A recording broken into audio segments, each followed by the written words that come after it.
दोस्तों, हम जिंदगी में कितने कामयाब होंगे इसका हमारी आदत यानी हैबिट से बहुत गहरा ताल्लुक है। वो कहते हैं ना कि first you make habits and then your habits make you. पहले आप अपनी आदत को बनाते हैं और फिर आपकी हैबिट्स आपको बनाती हैं।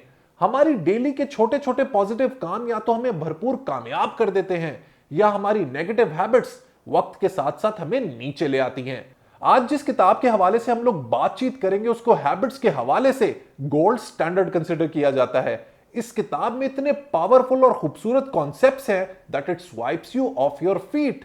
आज की वीडियो दोस्तों आपने बहुत ही कंसंट्रेशन के साथ सुननी है because it has the power to change your life. So मेरे साथ बने रहिए और चैनल को सब्सक्राइब करना और बेल आइकन दबाना मत भूलिए। Let's be back.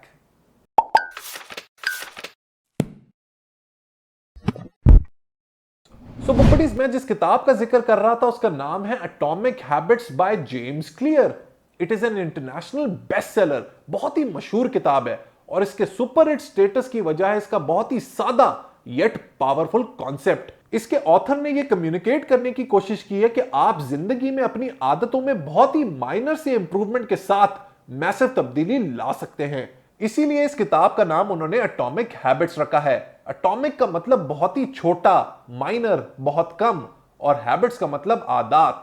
ये बात दोस्तों मैं आपको एक मिसाल से समझाता हूं। 1908 से 2003 तक ब्रिटिश साइकिलिंग अपने बदतरीन दौर से गुजर रही थी। इन 95 सालों में इसने ओलंपिक्स में सिर्फ एक गोल्ड मेडल जीता था और टूर डी फ्रांस जो साइकिलिंग की सबसे प्रेस्टिजियस रेस है उसमें आज तक कोई ब्रिटिश साइकिलिस्ट फर्स्ट नहीं आया था। हालत इतनी बुरी थी दोस्तों कि यूरोप के top bike manufacturers British cyclist को अपना इक्विपमेंट, अपनी बाइक्स नहीं बेचते थे क्योंकि उनको लगता था कि ऐसा करने से कहीं उनका ब्रांड इमेज डैमेज ना हो जाए। इसी टर्मोइल की सिचुएशन में आए Dave Brailsford as new performance director.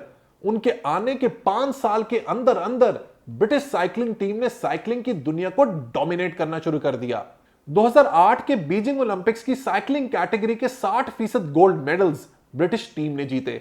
2012 में they further raise the bar by setting 9 Olympic records and 7 world records. उसी साल ब्रैडली विगिन्स पहले ब्रिटिश साइकिलिस्ट बने जिन्होंने टूर डी फ्रांस जीती। उसके अगले साल उन्हीं के टीममेट क्रिस फ्रूम ने फिर ये रेस जीती और 2017 तक हर साल ये रेस जीतते गए। अब सवाल ये पैदा होता है कि डेव ब्रेल्सफोर्ड ने ऐसा क्या किया कि ऑर्डिनरी एथलीट्स एक्स्ट्रा ऑर्डिनरी बन गए और सारे रिकॉर्ड्स तोड़ के रख दिए। इसका जवाब है दोस्तों 1% इंप्रूवमेंट, यानी कि एटॉमिक इंप्रूवमेंट। डेव ने साइकिलिंग से रिलेटेड हर चीज में छोटी छोटी इंप्रूवमेंट लानी शुरू की।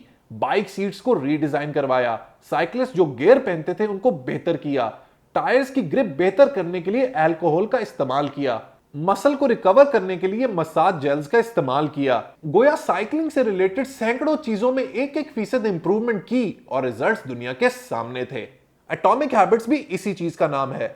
हमें लगता है कि बड़े रिजल्ट्स प्रोड्यूस करने के लिए हमें मैसिव और अब्रप्ट चेंज की जरूरत है। एक जनरल बिलीफ यह है कि massive success requires massive action, लेकिन हकीकत दोस्तों इससे मुख्तलिफ है। आपको कामयाबी हासिल करने के लिए अर्थ शैटरिंग चेंज की नहीं बल्कि रोजाना की बेसिस पर 1% इंप्रूवमेंट की जरूरत है। यह बात आप इस ग्राफ से भी समझ सकते हैं।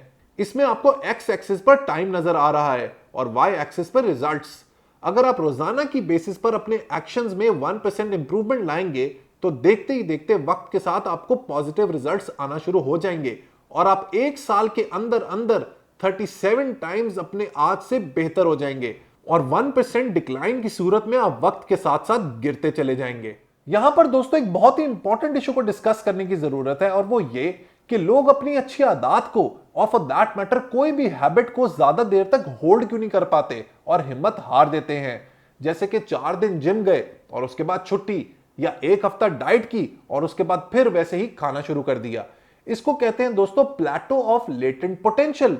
होता कुछ यूं है कि जब हम कोई नई हैबिट अपनाना चाहते हैं तो हमारी एक्सपेक्टेशन ये होती है कि जर्नी बहुत सीधी होगी और फौरी रिजल्ट्स मिलेंगे, जैसे कि आपको स्ट्रेट लाइन से नजर आ रहा है, जबकि रियलिटी मुख्तलिफ है। कोई भी आदत हो अडॉप्ट करने के लिए आपको पेशेंस और परसिवियरेंस की जरूरत पड़ती है। रोजाना की बेसिस पर हार्ड वर्क करना पड़ता है और फिर एक वक्त के बाद जाके आपको सक्सेस मिलती है। लोग कुछ दिनों की एफर्ट के बाद वैली ऑफ डिसअपॉइंटमेंट में गिर जाते हैं and they never enjoy the results of their hard work. हालांकि रिजल्ट्स बहुत करीब होते हैं। सबक इसमें यह है कि habits are the compound interest of self improvement. जिस तरह कंपाउंडिंग के जरिए पैसा डबल होता है, इसी तरह आपके आदतों के इफेक्ट्स मल्टीप्लाई होते हैं as you repeat them. It doesn't matter कि हाउ सक्सेसफुल और unsuccessful you are right now. What matters is whether your habits are putting you on the path towards success. अगर आपकी ट्रेजेक्टरी सही है और आप कमिटेड हैं, तो mark my words, you will be successful. एक और बहुत ही कमाल बात जो जेम्स क्लियर इस किताब में करते हैं वो है गोल्स के हवाले से। हम लोग हमेशा ये बात कहते हैं कि किसी भी शख्स के गोल्स होने चाहिए, एम्स होने चाहिए, उसको एम्बिशियस होना चाहिए, बुलंद नजर होना चाहिए। जेम्स क्लियर इस बात को सरासर रद्द कर देते हैं। वो कहते हैं कि इंसान को गोल्स पर फोकस की बजाय सिस्टम पर फोकस करना चाहिए। वो गोल ड्रिवन फोकस के हवाले से 4 प्रॉब्लम्स बताते हैं। Problem number 1, winners and losers have same goals. हर रेस में एक विनर होता है और एक लूजर होता है, लेकिन इन दोनों अफराद का गोल एक ही होता है, और वो ये कि रेस में फर्स्ट आना। इसीलिए अगर आप गोल्स फोकस्ड होंगे तो विनिंग और लूजिंग में कोई फर्क नहीं रहेगा। रेस को जीतने की बजाय आपका गोल होना चाहिए रेस के मैकेनिक्स को मास्टर करना। Problem number 2, achieving a goal is only a momentary change. आप रेस जीत गए, आपका गोल अचीव हो गया और उसके बाद कहानी खत्म। Problem number 3, goals restrict your happiness. आपका गोल जब तक अचीव नहीं होता, आप अपनी हैप्पीनेस को रोक के रखते हैं, आप उस प्रोसेस को एंजॉय नहीं करते। इसीलिए आपको अपनी खुशी को डिले करना पड़ता है till the time you achieve your goal, और अगर वो गोल अचीव नहीं होता तो आपको खुशी भी हासिल नहीं होती। Problem number 4, goals are at odds with long term progress. अगर आप सिर्फ गोल ओरिएंटेड होंगे तो जैसे ही आपका मकसद अचीव होगा तो चांसेस ये हैं कि आप अपनी सेल्फ इंप्रूवमेंट को रोक देंगे और प्रोग्रेसिव नहीं रहेंगे। सिस्टम से ऑथर की मुराद है गोल्स तक पहुंचने के लिए की जाने वाली activities. If you fall in love with these activities rather than your goals, तो आप हमेशा जिंदगी में आगे बढ़ते रहेंगे। एक और बहुत ही मेजर कॉन्सेप्ट जिसके बारे में यह किताब बात करती है वो है बिहेवियर चेंज के हवाले से। ऑथर के मुताबिक बिहेवियर चेंज की 3 लेयर्स होती हैं। एक है आउटकम, दूसरी है प्रोसेसेस और तीसरी है identity. Outcome based behaviour change goal driven होता है, जैसे कि वेट लूज करना, किसी भी बुक को पब्लिश करना या कोई चैंपियनशिप जीतना। Second layer of processes is concern with changing your habits and systems, यानी कि अपने गोल को अचीव करने के लिए जो आप हैबिट्स अपनाते हैं वो इस कैटेगरी में फॉल करती हैं। तीसरी और सबसे गहरी लेयर है चेंजिंग योर आइडेंटिटी, यानी कि अपने कोर, अपनी जात, अपने बिलीफ्स, अपने सेल्फ इमेज और अपनी जजमेंट्स को ही पॉजिटिवली बदल देना। जेम्स क्लियर के मुताबिक आइडेंटिटी बेस्ड हैबिट्स ज्यादा लॉन्ग लास्टिंग और प्रोडक्टिव होती हैं as compared to outcome based habits. जैसे कि the goal should not be to read a book but to become a reader. इसी तरह the goal should not be to run a marathon but to become a runner, या the goal should not be to learn an instrument rather become a musician. True change is actually a behaviour change and an identity change. इस किताब का शायद सबसे important concept है habit loop. किसी भी habit को क्रिएट करने के लिए आपको उसके पीछे की साइंस पता होनी जरूरी है। किसी भी काम को अगर आपने हैबिट बनाना है तो उसे 4 स्टेजेस से गुजरना पड़ता है, जिसमें पहला स्टेज है क्यू, फॉलोड बाय क्रेविंग, तीसरा है रिस्पॉन्स और चौथा है रिवॉर्ड। ये जो डायग्राम आपको नजर आ रही है ये 2 ऑथर्स ने अपनी बेहतरीन किताबों में पॉपुलराइज की थी। एक है the power of habit by Charles Duhigg और दूसरी है हुक्ड बाय नील एयाल। दोनों बहुत ही बेहतरीन किताबें हैं। क्यू वो ट्रिगर पॉइंट है जो आपके अंदर किसी काम को करने की क्रेविंग पैदा करता है, जैसे कि आपके फोन की घंटी या आपके फोन पर आने वाला नोटिफिकेशन। ये सब ट्रिगर्स हैं जो आपके अंदर किसी काम को करने की चाह पैदा करते हैं, जिसकी बेसिस पर आप रिस्पॉन्स करते हैं। और response is usually followed by a reward, ताकि आप बार बार इस एक्टिविटी को परफॉर्म करते रहें और ये लूप ऐसे ही चलता रहे। यहीं से 4 laws of behaviour change initiate होती हैं। इन लॉज को फॉलो करके आप किसी भी अच्छी आदत को अपना सकते हैं और बुरी आदत को छोड़ सकते हैं। एक अच्छी हैबिट को अपनाने के लिए पहली लॉ है मेक इट ऑब्वियस, यानी कि make it accessible and automatic. जैसे कि आप ये कह सकते हैं मैं सुबह 6 बजे उठते ही अपने कमरे में आके 15 मिनट किताब पढ़ूंगा। इसको कहते हैं इंप्लीमेंटेशन इंटेंशंस। इसके अलावा आप एक और ट्रिक हैबिट स्टैकिंग भी यूज कर सकते हैं, यानी कि आप कह सकते हैं कि मैं रोजाना 15 मिनट किताब पढ़ते ही उसमें से 3 मुश्किल वर्ड्स अपनी डायरी में लिखूंगा और उनसे सेंटेंसेस बनाऊंगा ताकि वो मुझे याद रहें। दूसरी लॉ है मेक इट अट्रैक्टिव, यानी कि जो आदत आप अपनाना चाहते हैं उसको अट्रैक्टिव बनाएं। इसका एक बहुत ही जबरदस्त तरीका है to join a culture where your desired behaviour is the normal behaviour. कुछ ऐसे लोगों को ज्वाइन करें या कुछ ऐसी एसोसिएशंस बनाएं जहां पे जो हैबिट आप अपनाना चाहते हैं वो नॉर्मल बिहेवियर हो। फॉर एग्जाम्पल, अगर आप एक रीडर बनना चाहते हैं तो ऐसे लोगों से दोस्ती करें जो रीडिंग को एंजॉय करें, या आप अगर बॉडी बिल्डिंग करना चाहते हैं तो कुछ ऐसे लोगों से दोस्ती करें जो एक्सरसाइज को एंजॉय करें।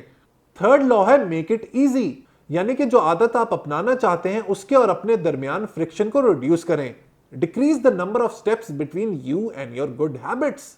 और लास्ट है fourth law, make it satisfying. Give your self an immediate reward when you complete your habit. जब भी आप कोई अच्छा काम करें तो उस पर अपने आप को रिवॉर्ड करें ताकि उसको रिपीट करने की प्रोबेबिलिटी बढ़ जाए। वो कहते हैं ना कि a behaviour which is not rewarded will not be repeated. इसी तरह आप अपनी गंदी आदत यानी कि बैड हैबिट्स को छोड़ना चाहते हैं तो इन्हीं लॉज को इन्वर्स कर दें। फॉर एग्जाम्पल, इस केस में first law instead of make it obvious की बजाय होगी मेक इट इनविजिबल, यानी कि वो सारे क्यूज को रिड्यूस कर दें, खत्म कर दें जो आपको बैड हैबिट्स के करीब लेके जाएं। फॉर एग्जाम्पल, अगर आपके दोस्त यार स्मोक करते हैं तो ऐसे दोस्त रखें जो स्मोक ना करते हों। दूसरी लॉ होगी मेक इट अनअट्रैक्टिव। अपने माइंडसेट को बदलें and highlight the benefits of avoiding your bad habits. तीसरी लॉ होगी मेक इट डिफिकल्ट। जहां हमने गुड हैबिट्स को अडॉप्ट करने के लिए फ्रिक्शन रिड्यूस करने की बात कही थी, वहीं इस केस में आपको फ्रिक्शन को इंक्रीज करना है ताकि आप उस आदत से दूर हो जाएं। और चौथी लॉ है मेक इट अनसैटिस्फाइंग। कुछ ऐसा करें, कुछ ऐसा माहौल बनाएं कि जब भी आप उस काम को करना चाहें तो आपको फीलिंग ऑफ ग्रेटिफिकेशन की बजाय एक अनसैटिस्फैक्टरी फीलिंग हो। सो दोस्तों, ये तो था इस किताब का review. I think it is one of the finest books in the category of self help and personality development. इसके जो कोर कॉन्सेप्ट्स हैं वो बहुत ही पावरफुल हैं। एंड बिलीव यू मी कि अगर आप अपनी पर्सनैलिटी में 1% इंप्रूवमेंट डेली बेसिस पर लाते रहे तो you will be unstoppable. Video पसंद आई हो तो लाइक बटन जरूर प्रेस कीजिएगा और अपने पीयर्स और दोस्तों के साथ शेयर भी जरूर कीजिएगा। Until next time, let's read, learn, progress, and self-actualize. Goodbye.